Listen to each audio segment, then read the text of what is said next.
Chair, members of the Portfolio Committee, our Deputy Minister, my fellow Minister, members of statutory boards and councils, agricultural sector representatives, senior officials from the department and its entities, ladies and gentlemen, good morning, Molweni, Goeiemorgen, Sanibonani. It's great to be here today to present my first budget and policy speech to the National Assembly. When I was first announced as the Minister of Agriculture, South Africa reacted in typical fashion.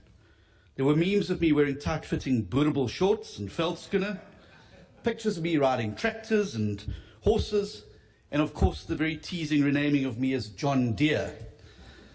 But there was also an open letter to me that went viral on social media. It was thoughtful and considered and offered me some sound advice and encouragement for the path that lay ahead.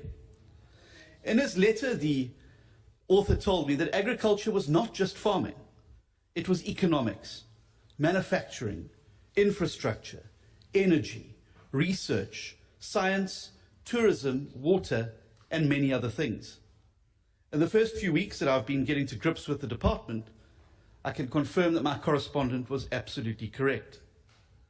Make no mistake, agriculture is one of those primary industries that play an essential role in the provision of food, the creation of employment, the enhancement of rural economies, and the generation of foreign earnings.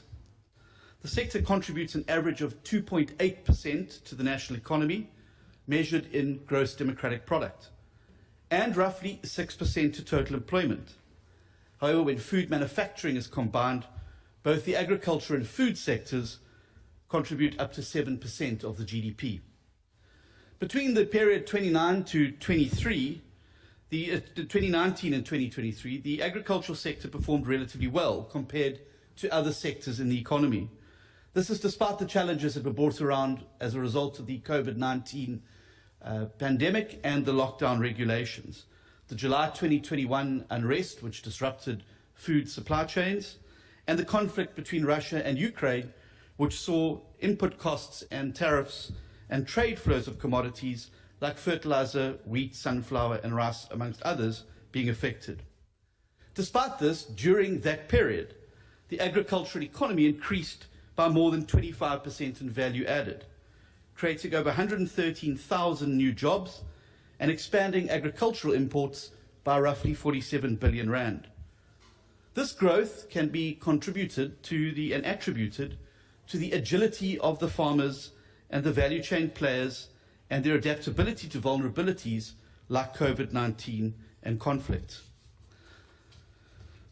I now want to turn to the Agricultural and Agro-Processing Master Plan. This was a master plan that was adopted in 2022 and is the framework upon which the agricultural sector is premised. The AAMP adoption process has enjoyed broad sectoral support, and I wish to make it clear to both the industry and to this committee that I have no intention of reinventing the wheel. Instead, the focus will be on rapidly accelerating the objectives of the AAMP and ensuring that my department upholds its commitments contained in the plan. The sectoral plan contained in the AAMP is anchored on a commodity value chain approach, and the value chain roundtables and transformation scheme have been established, reporting to the AAMP Oversight Executive Committee that I will chair. The collaborative approach we need involves leveraging the skills, the resources, and the knowledge already available in the private sector, industry, and agribusiness to work hand in hand in a partnership with government. The leadership of my predecessor established very close and mutually beneficial relationships with the industry, and I believe that we are on the right pathway in this regard. I'm a firm believer in the importance of the coexistence of small and large farmers and agribusiness. The AAMP shares these very same principles and will make my job a lot easier to drive. The role of the Department of Agriculture is to provide a national framework to promote sustainable food security and an enabling environment for the agricultural sector to work and grow. This then requires a policy and regulatory environment that is modern, progressive, and in line with international standards. I intend to work very closely with the Chairperson and the Portfolio Committee to drive a legislative agenda through the 7th Parliament that will modernize the agricultural sector. Some of the pieces of legislation governing the sector on the statute books are outdated and are out of step with the needs of the modern agricultural sector. Statutes, for instance, like the Fertilizers, Farm Seeds and Remedies Act 36 was passed in 1947. It's time for us to work together as a department, Parliament and the agricultural sector to bring the policy and regulatory environment into the modern era in order for us to harness the new technologies, products and practices that are available internationally. This will allow our farmers, small and large, to remain on the cutting edge of agricultural advancements and ensure global competitiveness. Food security is another important focus of our department. Another important focus of the department has to be on biosecurity and phytosanitary interventions. Biosecurity remains a very clear challenge, particularly in the poultry and livestock sector, and remains a top priority for the department. Recent outbreaks of avian flu and foot and mouth disease pose a significant risk, not only to our local production, but also to our export potential to other countries. It's an area where greater focus is going to have to be given. In this light, the department will be focusing on a new track and trace system for the movement of animals around the country. This is becoming necessary because international export markets and trade organizations are rapidly moving to systems where trade will only be possible with livestock products if such product can be traced to its origin. We must move swiftly in this regard. I also believe that in addition to assisting with biosecurity, a track and trace system of livestock could assist in the combating of stock theft, as each animal will be uniquely traceable to the original owner and the chain of successive movements of the animal will be recorded. The Department of Agriculture, in collaboration with the Department of Science, Technology, Innovation and private sector partners, will contribute 10 million rand to the National Biosecurity Hub program. This program aims to integrate scientific disciplines to enhance sanitary and phytosanitary capacities, ultimately achieving a comprehensive biosecurity system in agriculture. The greatest asset the department and indeed our country has is the incredible farmers and farm workers of our nation. They are world-class producers and rank amongst the best in the world. They need our thanks, they need our support, and they need us on their side. Whilst assisting large commercial operations to expand and flourish, we must empower new entrant farmers to become self-sustainable and productive as quickly as possible. To support farmers to grow and develop and to contribute to food security, we need to have a fully fledged database of farmers understanding in each instance the type of support they require from the department. Access to finance has also proven to be a significant constraint on the ability of new entrant farmers and small farmers to succeed. This is highlighted starkly by Wandile Sihlobo in his excellent book, A Country of Two Agricultures. The Department of Agriculture developed the blended finance scheme to increase access to affordable finance for black producers in the agriculture and agro-processing sector as part of our commitment to the agriculture and agro-processing master plan. Blended finance involves the provision of grants by the state and loans by private financial institutions, including development banks. To date, the department has successfully partnered with the IDC, the Land Bank and ABSA, and is concluding agreements with FNB, Nedbank and CIFA. The Agro Energy Fund is another blended finance instrument developed in partnership with the Land Bank to support all qualifying producers and agro-processors, regardless of race, with alternative energy sources. The fund facilitates the purchase of capex for farming or agro-processing and focuses on energy-intensive agricultural activities such as irrigation, intensive agricultural production systems, and on-farm cold chain-related activities. I encourage farmers to make use of this facility to diversify their energy sources. The department will continue to roll out the farmer support programs such as CASP, amongst others. These producer development support grants are provided to producers who cannot afford loans. They are largely subsistence and smallholder producers on arable agricultural land.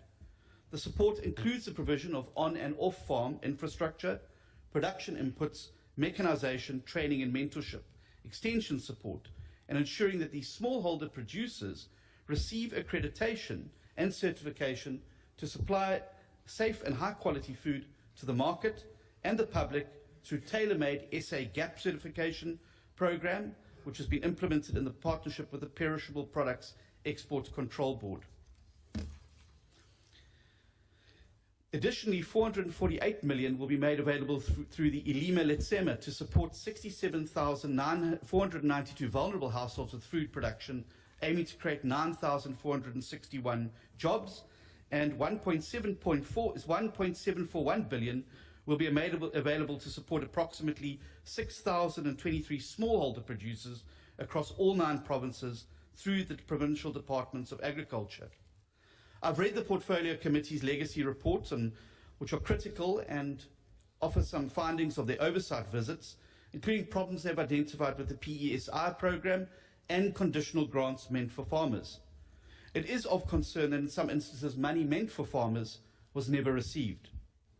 Extension officers remain an important component of support to farmers, and we will continue to explore ways to increase both the quantity and quality of services and support offered by extension officers.